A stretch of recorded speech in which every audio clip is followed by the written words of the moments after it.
to do better. Now my second rule is never ever think small.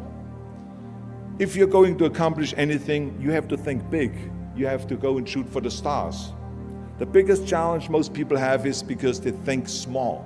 And the reason why people think small and why they choose small little goals is because they're afraid to fail. They know that if you shoot for a big goal, then the chances of failing are very high. And they're afraid of failing. It's one of the most common things why people are frozen and why they can't make a move in life, because they're scared of failing. I say to myself, hey, I'm not worried about failing because that's part of life.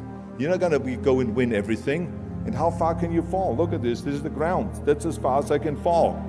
And you know something? That the only time you really consider the failure is if you fall and you don't get up. But if you get up, you never consider the failure.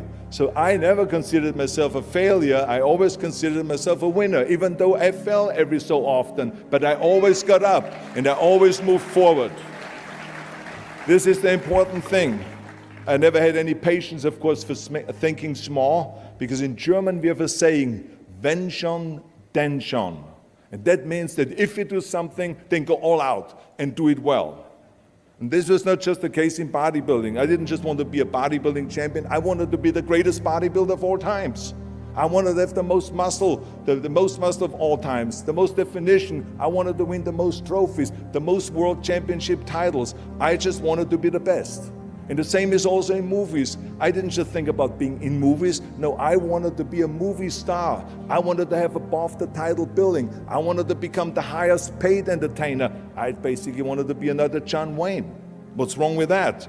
And then the same is in politics. I didn't just want to go and be in politics and enter a race for city council. I mean, let's be honest, does that sound right, Schwarzenegger? City council? No, come on.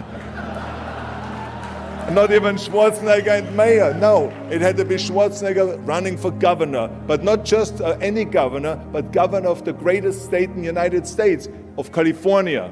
That was the important thing. I give you an example of thinking big. When I became governor, I wanted to rebuild California's ancient infrastructure.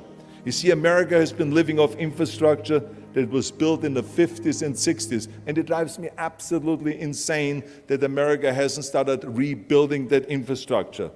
I mean, we haven't invested in new roads or in new transit, or in schools, or in energy, or anything like that for decades. The number of cars that we have now in America are 4 times as many as we had in the 60s. So therefore, we should be having 4 times as many freeways, 4 times as many tunnels, 4 times as many bridges and all this. But we don't. So this is why I wanted to get our act together and do the upgrading, least in California.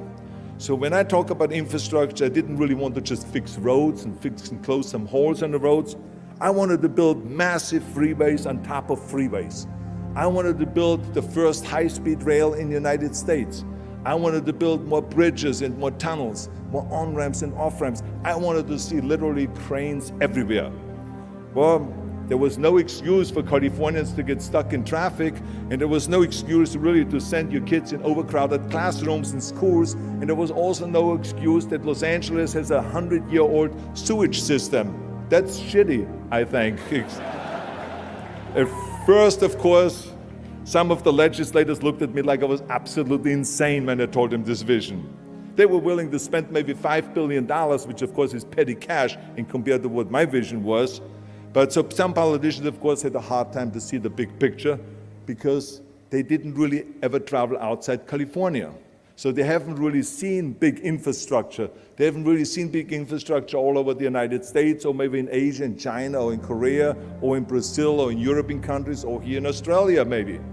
So they haven't seen that. And then, of course, there are other politicians that simply don't have a vision of the future past the next election, which is a common problem politicians have all over the world. So it was my job as governor to motivate them and to take them and to see the traffic jams in Los Angeles and to see the overcrowded classrooms and to see all the problems that we have. And I kept pushing and pushing, and I pumped them up enough that eventually they saw the big picture. And eventually, Democrats and Republicans came together, and we invested $60 billion to rebuild California's infrastructure, the biggest investment of our state in 50 years. So that's what we did because we had a big vision, and everyone bought in on this big vision. So remember, never think small, think big.